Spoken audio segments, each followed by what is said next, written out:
E hoje nós vamos falar sobre o motivo, um dos, né? Mas o principal, acredito eu, principal motivo que tira bons candidatos, bons estudantes da lista de aprovados em medicina. Qual que é o meu objetivo aqui? É falar com você esse motivo, o principal motivo, e explicar para que você não cometa esse erro. Muitos candidatos, eles deixam de ser aprovados porque eles seguem ali a manada, né?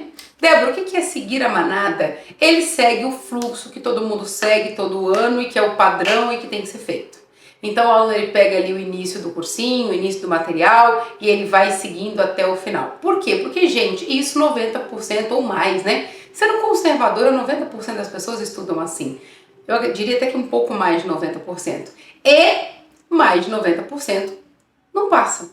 Mais de 90% dos candidatos, eles ficam anos ali se preparando. Então, significa que tem alguma coisa errada nesse sistema, que não está funcionando. Se o normal é estudar assim, e boa parte das pessoas, ou a maioria das pessoas, elas não são aprovadas estudando dessa forma, tem alguma coisa que não bate, que não casa. E aí, qual que é a ideia e o que eu quero trazer para a sua consciência hoje? Porque tudo bem, Débora, tá, o método tradicional pode não ser a melhor opção, mas é o que eu conheço, é o que eu acho que é certo, é o que funciona para mim, é o que todo mundo faz, é o que eu vou fazer porque é o tradicional. Ou então não, tá, então o que eu faço? Qual que é esse grande erro aí que tira os alunos da aprovação? Olha uma coisa importante quando a gente fala de estrutura de prova. Quando a gente fala uma prova, eu vou pegar um papel aqui simbólico só para você entender o que eu estou falando. Imagina que está aqui. Eu vou pegar sempre matemática, né? Porque eu acho que é palpável para vocês quando eu falo de conteúdos de matemática. Imagina que eu tenho aqui uma estrutura de prova, tá? Eu tenho que estruturar uma prova. Uma prova que seja nível 1, nível 2 ou nível 3, que tenha 1 ou 2 dias, que seja questões objetivas ou dissertativas, não importa. Eu tenho uma estrutura de prova para montar. Existem alguns conteúdos que eles não são negociáveis. Sabe essas coisas que não são negociáveis? Conteúdos específicos da sua prova que não são negociáveis. Por quê? Ele faz parte daquele corpo de vestibular. Então ele nunca vai sair dali. Débora, me dá um exemplo. Vou dar um exemplo aqui bem simples, né, para vocês. Questão de situação problema. Isso faz parte do corpo da prova. Todas as provas que você for fazer da banca VUNESP vai ter questões de situação problema. A VUNESP ela prepara mais de 40 vestibulares de medicina por ano. Se você pegar os 40 vestibulares, as 40 provas, você vai se deparar com questão de situação problema. Qual vai ser a diferença entre uma prova e outra, entre um nível e outro? Grau de complexidade, linguagem, âncora, mas todas elas vão apresentar para você questões de situação problema, onde você vai ter que usar talvez porcentagem, talvez frações, talvez sistema.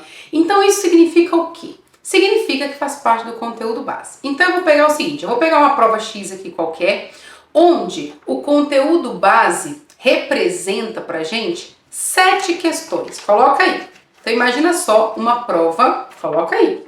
Eu tenho uma prova de 10 questões de matemática, tá? Vamos imaginar uma situação. Só que destas 10 questões, 7 questões fazem parte de um escopo, de um grupo de questões que não é negociável.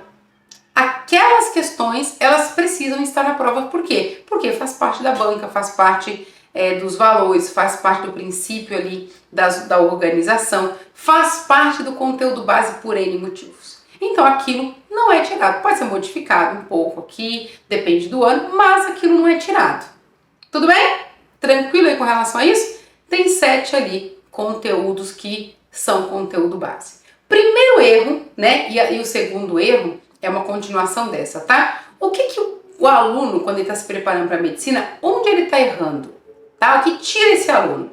Ao invés do candidato pegar esses 7 tópicos aqui, que são conteúdo base, e focar exclusivamente neles primeiro, não significa que nós não vamos estudar os outros 3. Significa que eu vou estudar os 7 primeiro.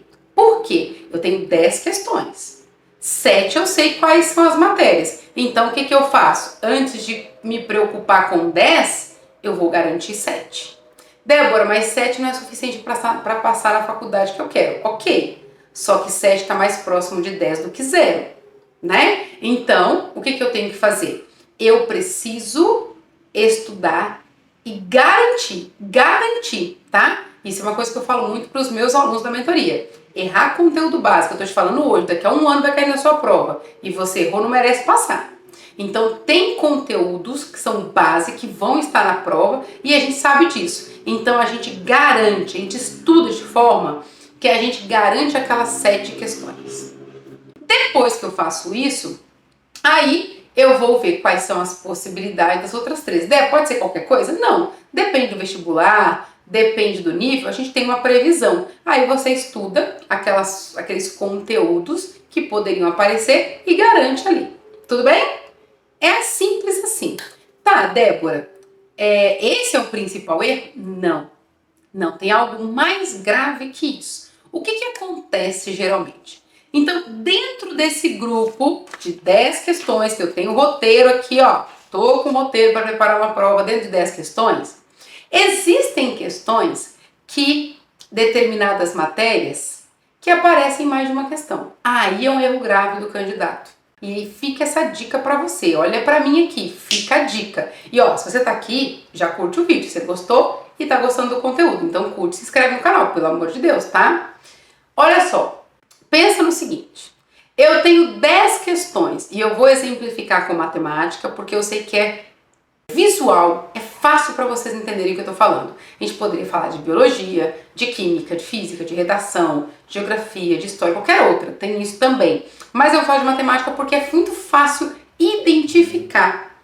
Olha só, dentro das 10 questões de matemática que nós temos, para a maioria dos vestibulares que nós temos na banca, nós temos pelo menos 2 questões de geometria plana.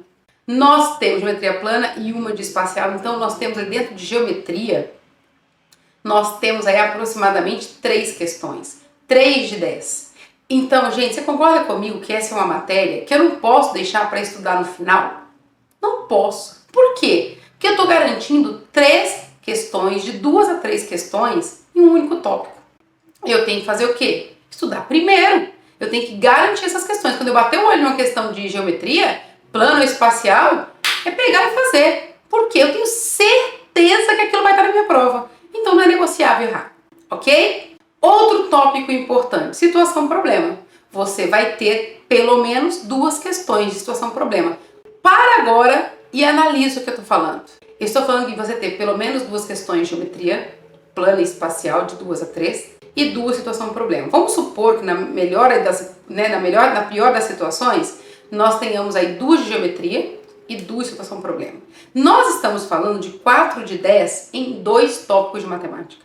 O aluno, ele deixa para estudar isso depois, ou deixa para ver isso depois, ou dá pouca importância para algo que tem extrema importância, extremo peso na prova.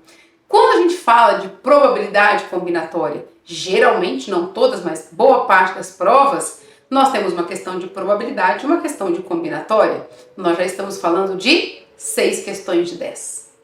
Para algumas provas, Débora, mas 6 de 10 eu não passo. Só que eu estou falando de 3 tópicos de matemática que você precisa dominar, que você precisa estudar e garantir 6 questões.